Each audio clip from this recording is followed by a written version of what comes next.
everybody. Welcome to Absolutely Obscure with Josh and Rory. This is a podcast where we watch movies you've never heard of and we talk about them. Today we are talking about Deadly Punkettes from 2014. By the way, my name's Rory. Let's just keep going. Yeah, hey, I'm Josh. Yeah, perfect. Deadly Punkettes from 2014. This has a 4.4 out of 119 votes on IMDb, which is excruciatingly high. And this has 166 people have seen this on Letterboxd. And this was written and directed by one Jared Marsters. Right. Now, Josh. Yeah. You were the one who picked the name Deadly Punkettes. I did, yeah. What were you expecting from this movie? You know what? I think I was expecting, not Green Room, but something along that kind of. Yeah, you were expecting punk music. Yeah, punk music. That would have been nice. Yeah. Maybe a little bit of action, maybe a little scariness. That's kind of what I was thinking with that name. I was like, that's got to be what it's about. Were you expecting this to just be a man's fetishization of 17-year-old girls for the entire 1 hour 40 minutes? No, I was not. It was it was an interesting watch. Mm-hmm. Did you go into this expecting to see Andy Dick's ball sack? You know what?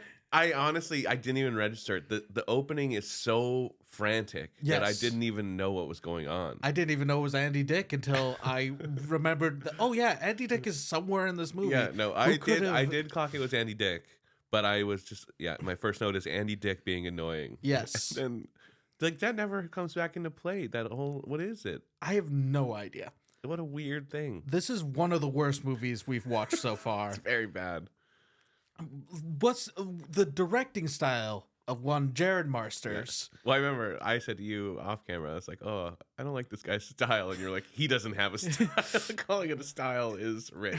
Yeah, it's more of his editing style doesn't exist. Because everything he shoots takes place in a broad camera, and then it will pan from one character, they'll say their lines, and it will slowly pan to another character. So annoying. Oh my man. Just get some coverage shots, please.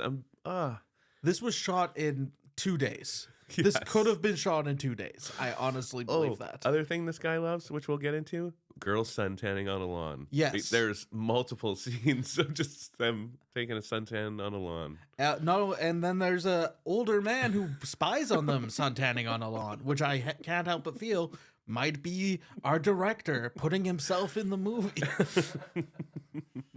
So this movie is very bad. Let's dive into it. We open on a scene that has, as far as I can tell, no connection with anything else that happens in this movie. It's a weird sex orgy. I don't even know. I have literally no idea what it's about. I was so confused. Yeah, so just to get Andy Dick in the movie, because I kind of looked up this guy's filmography, and Andy Dick I think pops up a couple times. So I wouldn't be surprised if he went to people asking for my being like, we have Andy Dick in it, right? So he has to write a scene with Andy Dick, and then Andy Dick's probably just like, I have to be naked and you're gonna show my balls.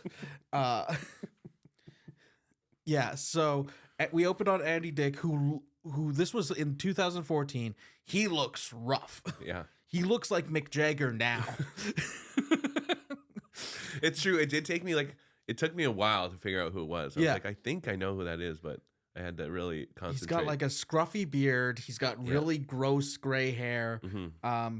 And he's in bed naked with a woman with two women. Oh, right. And then it looks that's right. Now it's coming back to me. I watched this a week ago. So, but yeah, he's with two women, and then it seems like one of their boyfriends comes in and it's like, hey, what's going on here? Yeah. But then it's just and the women are just like, let's have sex again, please. And he's just like, I can't. Oh my God. Don't you just hate when you're trying to leave the threesome and they keep calling you back for more? Oh my God. Don't you insatiable. Women are so insatiable, you know? It's almost like you never got them to come in the first place. The boyfriend comes in and they get into just a screaming match. Yeah. and Andy Dick starts being like, okay, I'll get going. And he's walking around and he's like bending over, and we do clearly see his balls multiple times, and I hated it. I hated it before I knew it was Andy Dick, and I hate it even more now that I know that Jared Marsters made me look at Andy Dick's balls. Yeah. Well, and then we cut away. That's it. That's literally, that will never come up again in this whole film. Yeah. Nothing to do with it. I tried to think about, like, was one of the girls, do we meet later on? Do we see the boyfriend I was thinking, later? like, the video or the, like, manager guy was like, this was a weird project that he was working on or something. Yes. Some sort of tie-in, but no, never anything. Yeah, and I think that the boyfriend was in a band and that Andy Dick was, like, a manager or something. But it's very confusing. Yeah.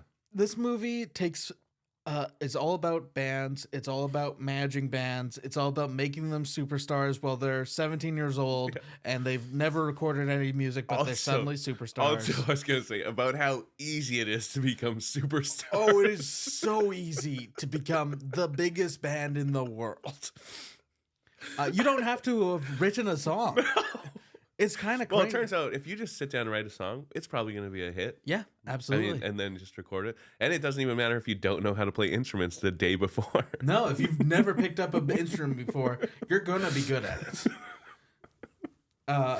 All right, so we cut to our girls. Mm-hmm. My first note here is, oh no! While watching this movie, just like, oh fuck, this one's gonna be real bad. Yeah, you know, it's weird. It's funny. Like, I think it's funny how, like, a schoolgirl outfit is like the typical, like, I think it makes sense when you're a younger guy and like a teenager and then like maybe even early 20s or whatever. But then, God, when you hit like I'm 37 and I'm just like, You're 38. No, I'm 37. Oh, sorry. I assume 37. Yeah, but no, I don't like it. It's not good. Yeah, no. So our leads are always in their schoolgirl uniform or less clothes. Those are the two options. Oh my God. And constantly pointing out that they're only 17. It's like they very much want you to know, like, these are 17-year-old girls. Yes, yeah. They are very obviously should be known not played by 17-year-olds, which is good because they do get naked at points. And I'm just like, oh, I don't like that. So it's, do you have these characters' names? Oh God, it's been too long. We have Carby. That's who right. Is the bassist? She's like the one with the kind of musical talent. Yes. I would say her dad was a musician, I think. Right. And we have Aspen. Yeah. Who is the drummer? The singer. Right. Yes. The drummer's name is Rainey. I think that's right. And then we have Edith. No, Edith's the drummer. Sorry, Rainey's the keyboard lady. Okay, Rainey. Yeah. I have them written down, but I'm also just like, these women all have no personalities and look kind of the same. So it was really hard. Also, it took me till like, I don't know, about the hour mark to remember anybody's name. Yeah, absolutely. So I was like, just when you said, do you remember? I was like, no, there's no way. There's no way. So the four of them are walking down the street. They're just talking. A dance is coming up. They're talking about a dance and how they don't have any boys to go with. And then wouldn't it be funny if we just went alone together? Wow. Amazing idea. Right. All of them say their lines like they just read them for the first time before they started filming, which I'm guessing is how this worked. Also, I don't even think read them. Like, I don't think they had copies of the script. I think the director was just like, this is what you're going to say. And they had to, by memory, be like, okay, I think I got that. Yes. There are multiple times in this movie where one of them will start a line and then stop. And then the other person will say their line and then they'll say their line. So, and they just, we don't have to cut that out. Right. And they make it to, is it Carby is the one with the stepmom? I think so, yeah, because it's their first tanning lady. Yes. It's a mom, at least. Yeah, it's a stepmom who is the same age as the, yes, that's 100%. the girls who are 17 years old. She is suntanning on their front lawn. And their lawn is in terrible condition. Yes, and she's like, aren't you guys going to compliment my lawn? And it's literal dead grass. And I'm like, you could have changed the line, Jared. So all of them basically are just like, okay, where are we here?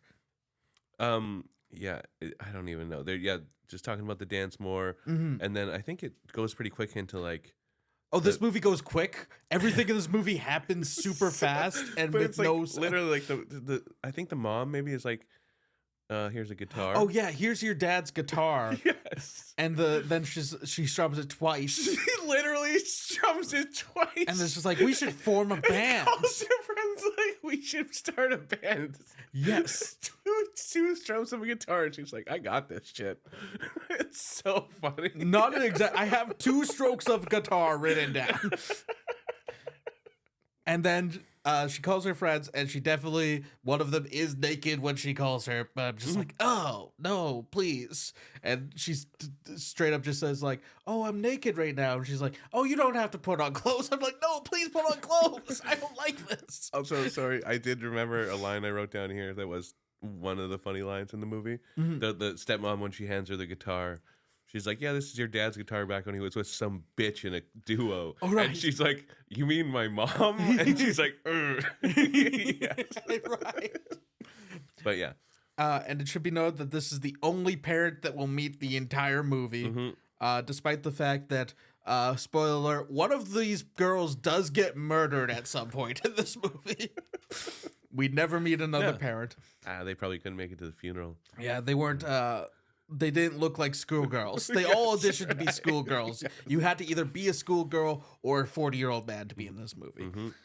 So she calls all of her friends, and she's like, we should form a band. Yeah. And then they're just like, oh, can we get these people to join? And she says, no, it's got to be an all-girls band. Yep. Super horny, very gross. Yep. And now they're setting up for their first practice. Yes. And she's like, hey, guess what? I booked us a gig. Yes. They're like, excuse me? She's like, yeah, we're going to play the school dance. Yeah. And there's just like, we've never played any of these instruments once. and she's like, well, we better get started. And they, I don't know, immediately write a song. Yes. And I think the mom comes out again and is like, hey, you guys wrote a song already? That's great. It's like, how easy do these people think being a musician is? Were you ever in a band, Josh? No, I couldn't play anything. I played bass guitar, and I was in a band, and we did not write any songs. We learned other songs. That's how people start bands. And even then, we were bad. We were so bad. Our band was Drawn from a Hat. That was the name? That was the name of the band. Nice. Bad name. And I got kicked out of it. I got kicked out of Drawn from a Hat. Oh my god! When they were playing at the cool Christian church one time. At the youth hall, and they were you like, too rock and roll for the band, or what happened? Oh, I was just kind of an asshole, I bet. I don't know. I'll be honest, I wasn't very good at playing bass guitar. So you made up for it with your attitude. Yeah, my rock and roll attitude. Nice. Fun fact, my friends made me play bass because they're like, well, the fat guy plays bass. Direct quote. Call him shit. Nice. We'll have to bleep his name. We're not going to bleep his name. Okay, so sorry. Yeah, so they already booked to play the school dance. Cut to, guess what? They're suntanning again in the backyard. Yes. It's like, Jesus Christ, what's happening in this movie? And it also should be noted that they were playing barefoot. There's a lot of bare feet in this movie on top of the schoolgirl stuff. So, also, I think there's like a part where I think it's one of the guys that they were saying like, oh, we should get him in the band because he's like a singer or whatever. Yeah. He's like kind of helping them set up their equipment. Right, yes. And the girl is just laying into him like, you fucking loser. And then she's also like, oh, by the way, I need you to teach me how to play guitar. I'm like, no. They do eventually play songs in this movie. Obviously, none of these women have ever touched an instrument before. And every time that the band plays a song, they play the entire song. Yes. Front to back. Yes. It's like 4 minutes of them pretending to play and sing a song. It honestly might have been a good thing in the end because it was just like, what else are they going to fill this movie with? They could have had it been shorter. Shorter is a good point. The next movie we're doing, 75 minutes, baby. Oh, beautiful time. No, it felt like Yes, like you said, start to finish, they play the whole song. And yeah, they can't play instruments. The girl on the piano and the girl on the drums can barely mime playing instruments. It's so bad. It's insane. It's like if they were playing drums on my computer here, and it was like... The girl on the piano, she doesn't even look like she's wants to be in a movie. No, like none of them want to be in this movie. I feel like some of them are okay at hamming it up a bit. Yes, but like, yeah, this girl there, she's just like, this is awful. Yeah, it shows on her face the entire thing. Like, so now that they've practiced, they've booked their first gig, they've written their first song, they've suntanned again. Now they're going to go to their very first open mic. Yes. That's the order that you do all this stuff. Yes. We show them performing at this open mic. Yeah. Oh, and by the way, they have a different song now. They're playing a second song. They have a second song already. Yes. The showrunner of this open mic is the most 2014 quirky girl energy I've ever seen. She has like the fedora. She says awesome sauce. I'm like, oh, I fucking hate this person. Yeah. She also, I think, says like, oh, give it up for Gal Vibes. Check out their fan page. And then the girls like go on stage. They're like, that's not our name, and we don't have a fan page. Like, what is their name? Do you remember? I think I have it somewhere written down here. But... You know what? I forget. I'll have to look it up. Yeah. It doesn't really matter. It does not at all. So at this, they perform at this open mic, and immediately a man comes up to them. His name is, what is it here? Gil Mop King. And they keep making fun of, they're just like, mop like that rag on your head. Yeah. Like, what is he, the king of janitors? I think that was one person's line, and then another person accidentally said it, because then they just say it over and over. That joke gets said 3 or 4 times. Listen, that would have killed at a lot of open mics in 2014. Okay? The king of the janitors? Great. And he's immediately like, listen, I'm a big time manager. Yeah. I think you girls got what it takes. Yeah. I'm going to be your manager. I'm going to make you superstars. Also, I think this is the first time, like, they leave the stage, they sit down, and the waitress comes over and she's like, you guys want a drink? And they're like, we're 17. And they're just like, okay. And they like don't kick them out or anything. Yes. Just let them sit in there. And then watch a creepy old man come up and be like, I'll represent you. Yeah. And then they're like, oh, you're a talent guy? That's cool. Well, let me see your business card. And he's like, oh, I'm fresh out. And then just a stranger leans over and is like, what kind of manager doesn't have a business card? Best line in the whole movie. He's just like this teen boy who, it feels like he was an extra who decided to say that. That's it. It was very funny. And I'm guessing after that, he wrote the next movies for James or Jordan, whatever his name is. I thought the teen boy was going to come back. Yeah, I hope so. And he never did. Yeah.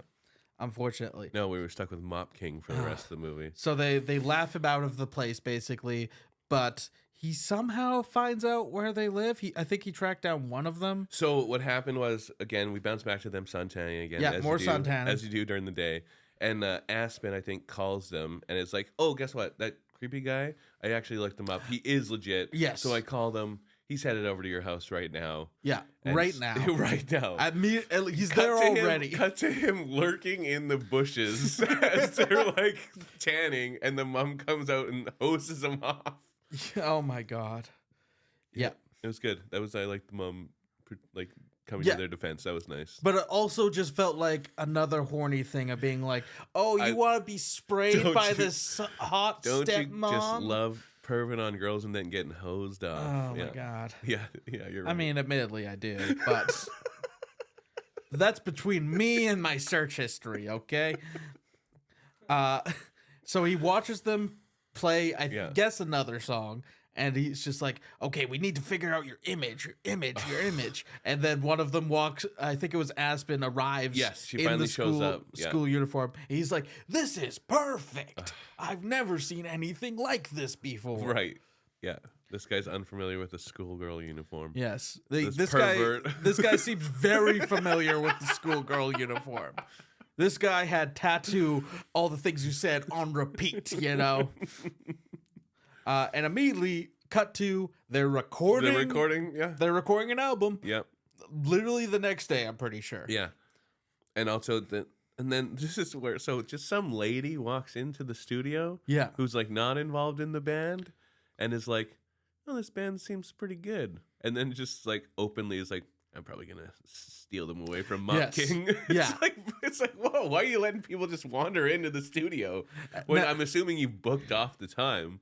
We say a random lady. I don't have her name written down. She does become the main antagonist of the movie. That's true. But at this point, we have no idea who she is. No idea who she is. Yeah. She's not mentioned before this. Mop King, by the way, is dressed exactly like Loverboy, the band Loverboy. Mostly scarves, mostly made of scarves. It's kind of insane. Yeah. It's not very punk music. The music that does get played is super pop. Pop punk for sure.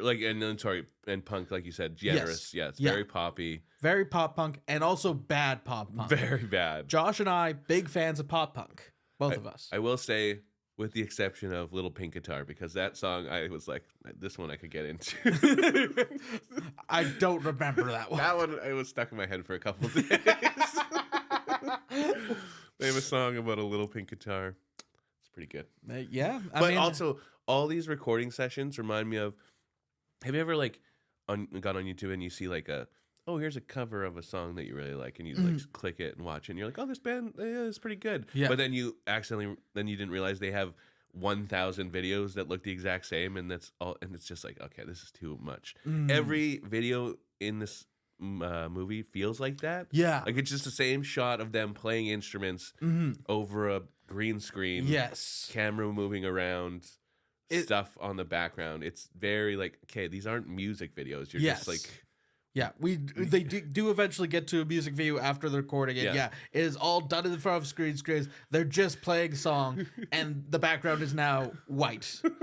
Wow, and this goes mega viral. Yes, it's insane. I want to also note that they are immediately divas at this recording. Caddy is especially just like, how this is the worst thing I've ever done. And I'm just like, how are you this have all bad? These standards? Yes. She strummed a guitar twice. She knows what she's doing, Rory. Yes. And the person recording it, I don't think we get her name. She's also the same. None of the women in this movie, except for one later on, is older than like 24. Right. And it's very strange or gross. So I think the next day after their first recording shoot, I realized now. So the drummer, her name is Zeb. And Edith is the girl who's introduced in the next scene. Okay. She comes in. There's like a fangirl. Yes, like you said, recorded a song. They're instantly have fans now. Instantly famous. So this girl at school is obsessed with, especially Aspen. But all of them really. And so she's like, "Oh my god, can I come like watch your practice today?" And they're all kind of like, yeah, this feels weird. Yeah. And then I think the lady from the session, she comes and like picks up Aspen and gives her a ride home. Right, yes. Or to the whatever practice, I guess. And yeah, as I said, they've practiced for a week and have multiple people interested in like sponsoring their, like being on their team. It's ridiculous. Yes. I want to say that it's been posted for one day, their music video. It has 80,000 views already. That is the exact number they give. I'm just like, that's not happening. And also, they say, all right, we have to write a new song for a music video we're shooting tomorrow night. Yes. Too. It's like, what the fuck is going on? All of this has happened in 1 week, and we are superstars already. It's so stupid. Like, I'm not saying this movie would have been good if they had timed it out properly, but it would have made sense. You know what honestly would have made this movie tolerable? Get some girls who can play some instruments. Yeah. If they could have played and made some music, I think I would have forgiven a lot of it. And maybe don't keep them in schoolgirl uniforms. But like, yeah, like that would have been solved a lot right there. Yeah. I think that was the important time to ask our question. We should have music queued up at this point. Josh, did they do porn? You know what? I was too sad during it. Didn't feel right to be like. I didn't even look this one up. I was like, I don't even want to know. I'm sitting here feeling weird about these schoolgirls, and then I'm not gonna be like, wow, what else did they do? You know? So it's like, you know what? I don't even want to know. That's fair. Okay.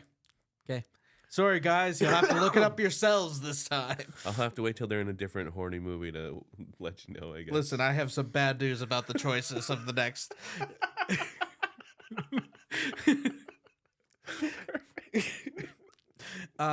So, yes, Edith is the fan obsessed with Aspen. Specifically Aspen, too. And now they go to a girls only practice, which basically just means the creepy old manager Mop King can't be there because they need to focus up because we're being torn apart by all this fame. That's right. We can't handle it. And then what's her face? The fan is there, and she was like, "Oh, I'll come take like photos of you guys, and you can use those." And they're like, "Okay, whatever." We are. So I do have her name. The new manager. Her name is Cecily. Yes. So Cecily gives Aspen a ride. I'll be honest, at this point, we are 40 minutes into this movie. Josh, do you remember the plot description of this movie? I think around this time I looked at it and it was like, a girl gets murdered. I was like, when? When there was so little. There was 30 minutes left. The whole van was still intact. Yes. I was like, what is going to happen in this last little bit? So I don't know the order of how this occurs. But at some point, they basically show up to practice and then they're just like, Aspen got murdered. No explanation. I don't know if they say murder. I think that she's just like, they're dead. So yeah, it is very strange because it's also like off screen. It's like and then there's also this other element where it seems like planned because like so Aspen's still alive at this point. Okay. And Cecily comes out and like on the phone is like talking to some girl you don't know. It's like, don't worry, babe. I'm gonna get you in this band. Oh yeah, you do know that Cecily murdered Aspen, right? Right. Okay. But it was like, so it's like it's very strange. But it's still like it all happens off screen. And like you said, it's just out of nowhere. Like it's out of nowhere. It's very confusing. Also, there's dream sequences that happen. Yes. We've already talked about these girls in school uniforms, and now they're like, let's put them in pigtails and have them play hopscotch. I was like, this is so fucking weird. In nightgowns. In nightgowns or just their bras. I hated so much of this movie.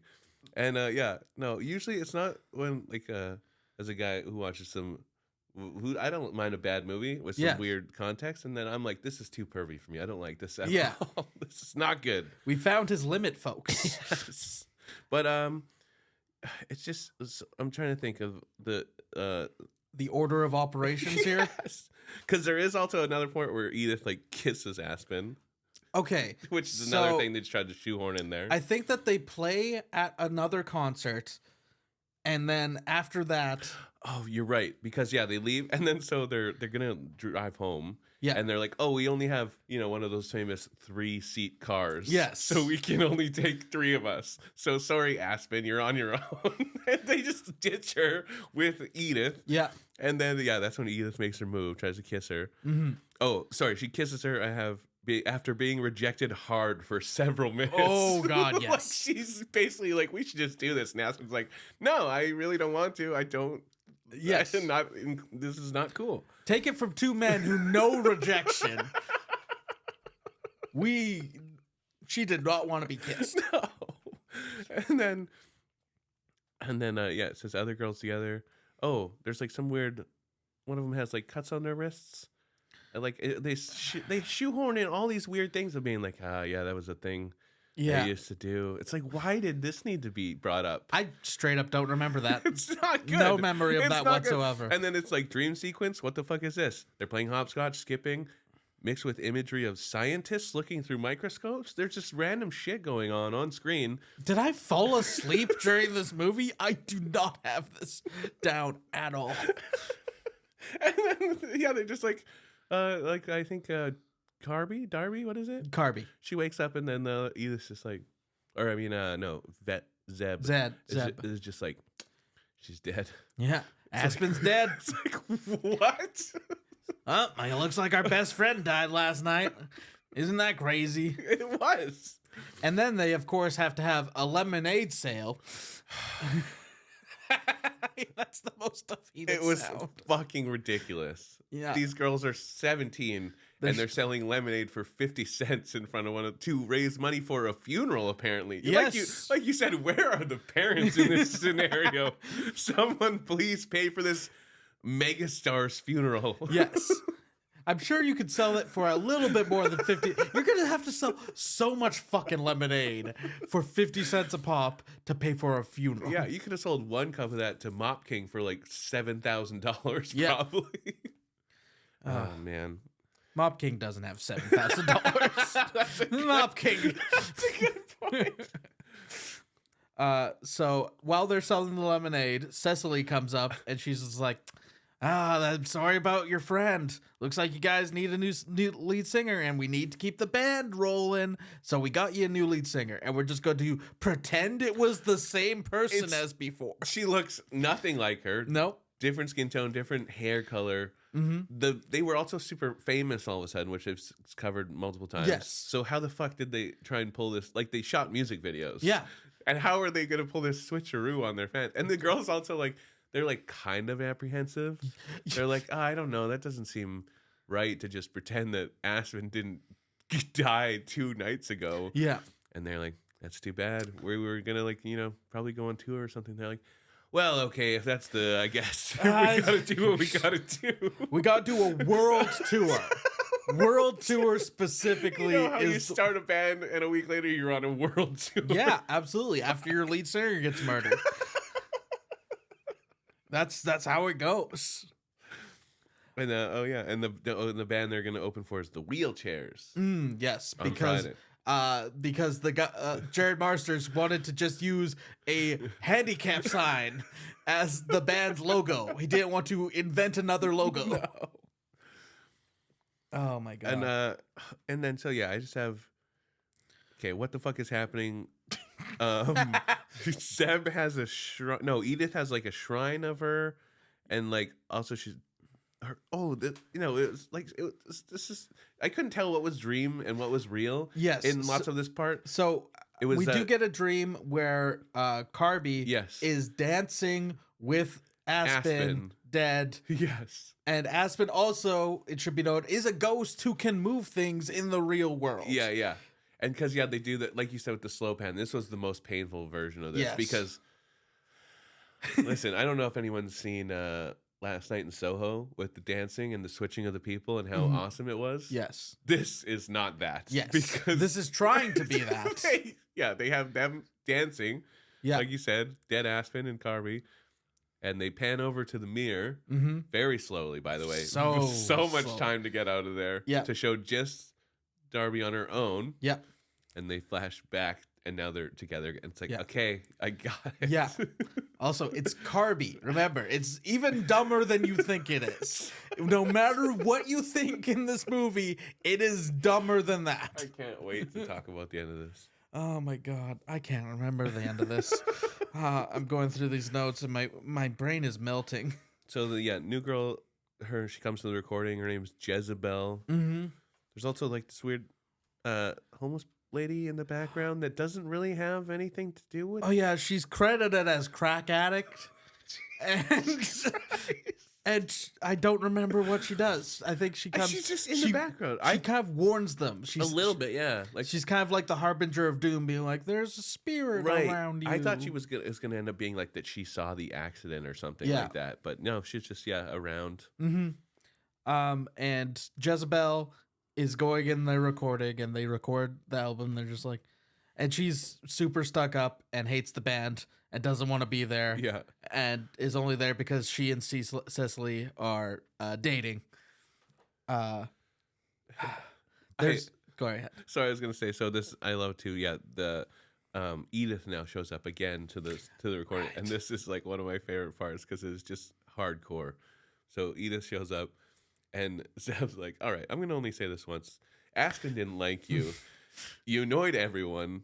and stalked her, and it's hard to tolerate you being here. Don't speak to us unless you need to, like, another angle. Like, they're basically like, shut the fuck up. No one wants you here, but we do need photos, so please stay. Everyone hates her so much. No character we've ever covered has been hated as much as Edith for simply existing. Yes. And being a fan of these people. Yeah, and then she's like, okay, all sad, and like she goes to take a photo, and then there's a glimpse of dead Aspen beside them. Aspen is it as she freaks out. She's like, Aspen's there. Yeah. Also, she does. I love how I think it's a little later on, but I think they're about to play another gig for the wheelchairs. Yes, this is their big wheelchair gig. Yeah, and Edith shows up, and she's just like, I know you guys replaced the lead singer. and she says it like so accusing. I'm just like, I have at the concert. Somehow they are pretending Jezebel is Aspen. It doesn't make any sense. No sense whatsoever. Edith like tells them, she goes up to like the merch girl and is trying to be like, I know you, like you said, I know you replaced her, and the merch girl's like, huh? Like, I don't even know what band are you talking about. she actually might have been one of my favorite because she's just like, they're just like, don't care about your job. And she's like, easy. Yeah, I don't already. I don't want to do this, Jared. So now I think they're at a practice now, and they're kind of feeling all weird about it. No, sorry, they're backstage, right? This is backstage at the show, and all of a sudden, the bass guitar just starts tuning itself. And I don't know what special effects department they went to, but it was not good. No. Who gets injured here? This is Rainey, the keyboardist. Rainey, the keyboardist. The one that has no like deadpan face. She can't deliver any emotion. They were like, let's give this girl an eye injury for the rest of the movie. And the guitar gets tuned to the point where the string snaps, and it snaps into her eye, and she loses an eye. It's an eye. And then they all visit her at her place, and she's just lying in bed, and they're just like, I can't believe Rainey lost an eye. Yeah, that's it. Yeah, that's she did. And, end of movie. No. And then, because then they bring in this other, like, I think it's like Cecily's boss. Cecily's boss, who is the most porn star out of all the people we've met so far. Yeah, her, she had a weird look about her. Like, she was long time been in LA. Yes. Lots of plastic surgery. Yes. Yeah. I don't know where her money comes from, but yeah, I didn't bother looking her up. Mm-hmm. They also said she has 64 gold records. Flash to her apartment that has 3 on the wall, which I was like, wow. It should be noted that she says, I've mothered 64 gold records. Specifically. Okay. Gross. But yeah, she's basically just telling Cecily, oh, I know that you've organized this so that your little girl toy can be in another band again, and I don't approve, but as long as they sell, whatever. Right. Mm-hmm. So they're visiting Rainey. Yeah. And then she takes a knife and stabs one of them, but that's a dream.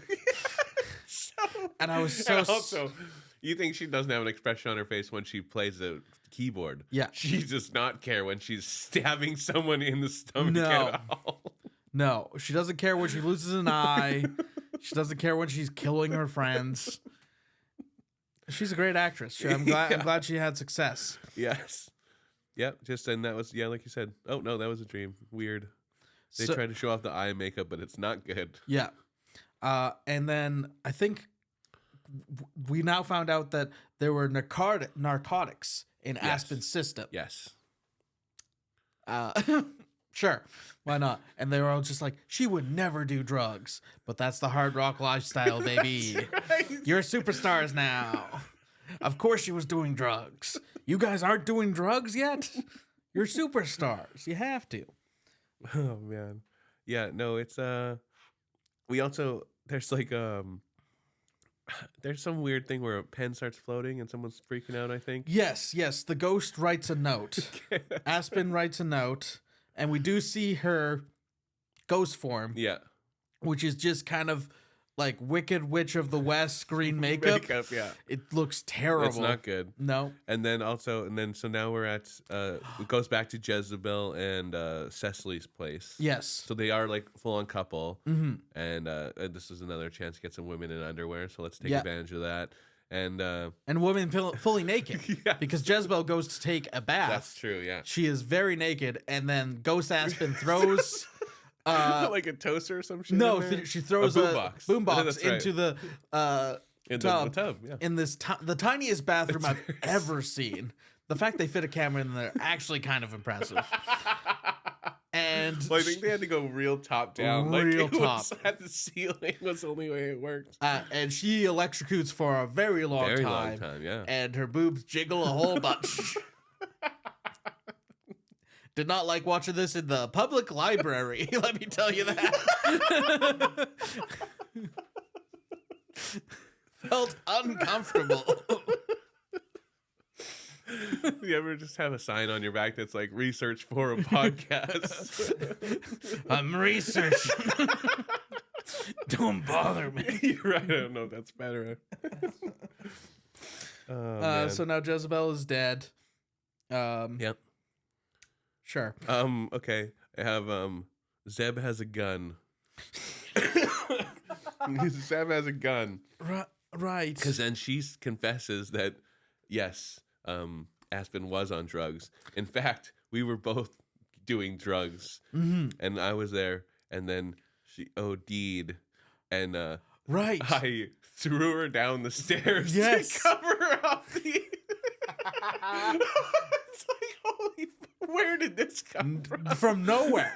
From absolutely nowhere. If this last 20 minutes that we've been talking sounds like absolute nonsense, it's because it was. So that's what I mean. This is what, like, when you were like, oh, I was like, yeah, Cecily must have done like a car accident. It's like, no, they just got stoned and accidentally OD'd and she threw her down the stairs. Right. I completely forgot about that. Crazy.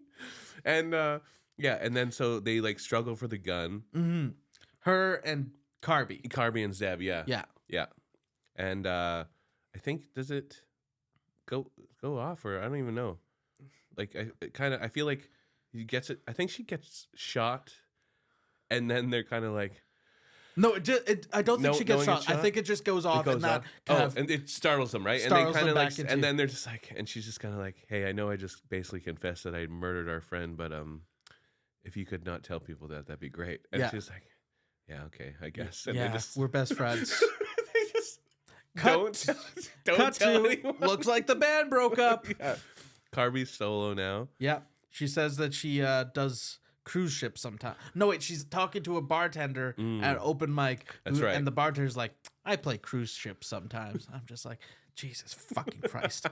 Mop King is back.